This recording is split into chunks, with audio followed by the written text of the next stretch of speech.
What's up, people? You see the title, and basically the title comes from just people just really not appreciating and just like it's just been years. Like whether it's been in Bermuda, parts of the Caribbean, whether it's on the East Coast, West Coast, New York, California, here in London, you try and do your best because you understand that this is not an easy this world is not an easy place to live, and it's tough.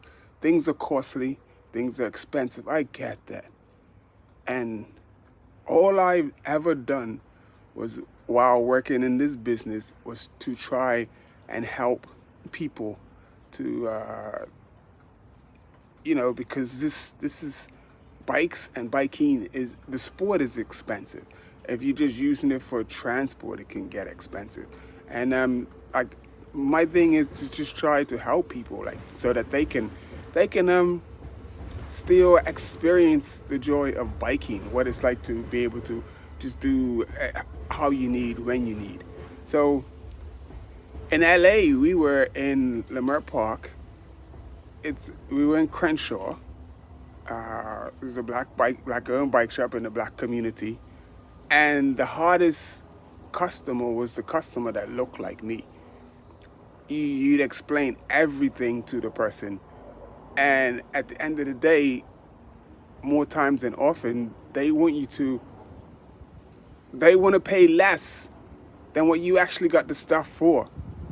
And you explain to them like, look, it normally costs this, so at least I make my money back. I'm going to charge you this and a little change so we can at least pay for the lights. And no, you can't make it any lower. I'm like, didn't I just explain to you that I am making no money off of this? I understand your situation and I'm trying to help you and make sure that you can still get your bike. You're happy. I'm happy that you're happy. And no, you still want me to put the price lower?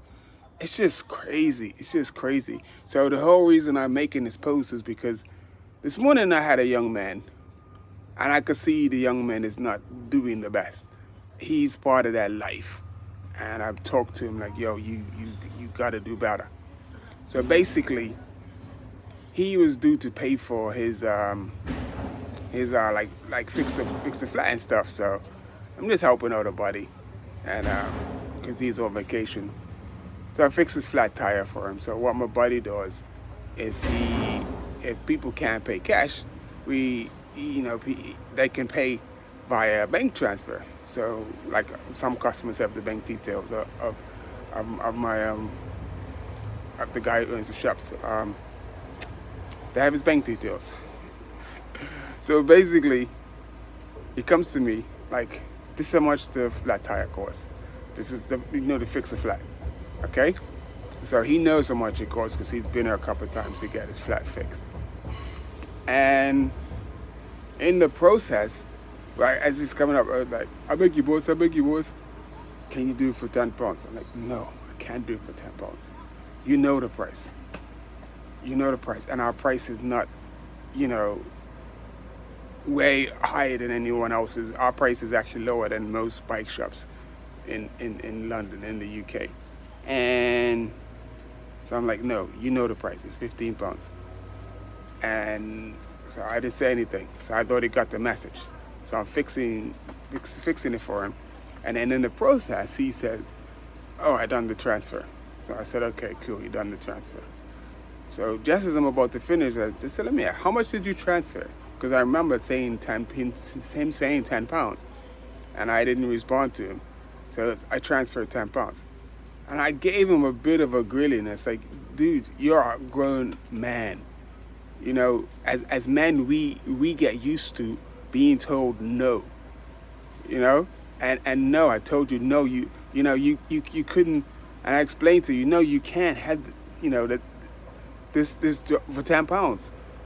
So they're doing a bunch of work outside of the street of the shop. So basically, the road is shut down. So let me just spin it around. So as you can see the work,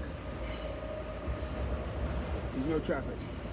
So the main part of what makes this shop thrive is the footfall and the cars going past because they drive past, they see the bikes.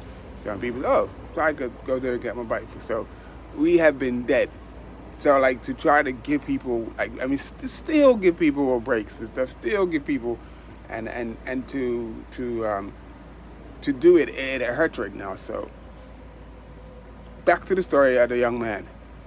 He says he done the transfer, and I was like, okay, how much did you do? He says £10. I was like, dude, you know how much it costs. Why would you do that? And I gave him a bit of a speech, a bit of a talking to and stuff. So I said, okay, cool. At least he gave £10. So my boy comes back into the shop. He's been on vacation. He comes back today to drop off some bikes.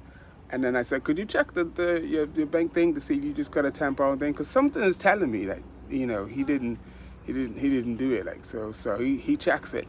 And he says, no, there's something from yesterday, but there's nothing from this morning. So he used it. He scammed me. Like and he comes to the shop.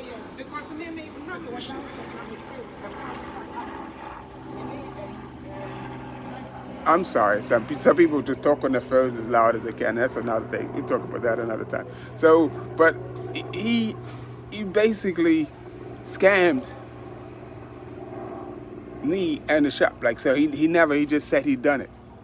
Like he tapped on his phone. Obviously, I can't see his phone. Asked me his name and everything, the name of the bank account. Yeah, that it. And then he said, yeah, I done it. And then my boy comes. I said, check it out. And nah, there's no transfer. So I'm like, yo, you're going to want help again, man. When you come back, I'm just going to say no. And then when we say no, we're just bad guys. We're just bad. But we do it to ourselves. And this is not just with black people. This is just across the board. This is just people. We do dumb shit, and then when people return the energy and like they say, can't help you, brother. Can't help you. Like there's a guy that he's got a really expensive bike. Now this guy has the money. Or he's buying these exotic parts for his bike and coming to us to ask us to put them on. And he comes to us. I know why he comes to us. Because I used to work in the big bike shops that he goes to. And those guys in those bike shops, after a while, they say, I'm not doing it for you.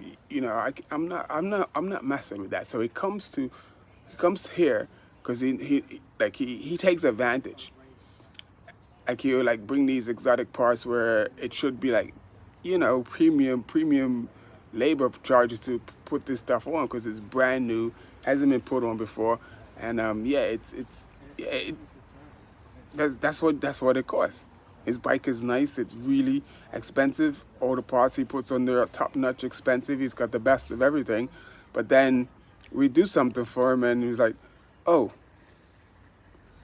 Like 10, 15 pounds. Probably maybe what should be a 40, 50 pound price. But because he comes here all the time, we figure we do the neighbor thing. So we're like, that 20 pounds. And he acts like we're charging him the world. That's the crazy part. I'm like, so it doesn't matter. It's the people with the nice bikes and it's the people who don't have anything and just about have a bike. So yeah, this is the white guy as well. Just across the board, it doesn't matter. Why are people like this? They want your help. They want you to do stuff for them, but then you're just supposed to do it for nothing. I'm sorry. I'm just not rolling like that anymore. I'm not gonna be in the bike shop business much longer. It's just not worth it. It's just not, unless I go to like another like a European country, like somewhere where biking is just every day and you really don't have to worry about what people are because they understand and probably the parts don't cost as much, so the pricing is much more reasonable and stuff. So if anything, I just need to leave like the English speaking countries alone because they just don't just people like English-speaking countries just don't appreciate the value of your work. So I'm looking forward to it. I just gotta push through it. Like I'm working on my International Youth Cycling Academy, Say With Your Legs Media. So I'm working on that, and hopefully, that's gonna come to fruition soon. So we're gonna get that done, and then once we get that done, then we're rocking and rolling. So this won't be much longer. But I had a good talk with a lady this morning, and it was like the key part of the conversation was patience, and that's just what I gotta have. Maybe I should have titled this one "Patience." Anyway, peace out. You guys have a good day. I'm gonna keep smiling regardless of how people do it. Stay blessed.